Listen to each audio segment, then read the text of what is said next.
В строительном округе прошла благотворительная акция «Собери ребенка в школу». В этот день новые канцелярские принадлежности к учебному году получили 50 детей из многодетных и малообеспеченных семей. В строительном округе очень много населения живет, 59 тысяч. Из них много многодетных семей.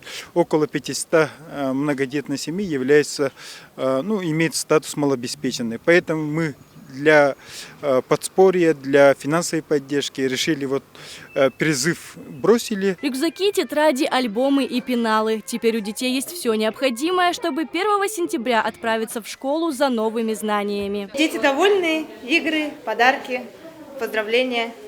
Это главное. Благотворительную помощь оказали представители управы строительного округа, индивидуальные предприниматели и общественники. Вручая подарки, организаторы акции поздравили детей с наступающим праздником и пожелали им крепкого здоровья и успехов в учебе. Кристина Ясинская, Айсен Попов, Якутск ТВ.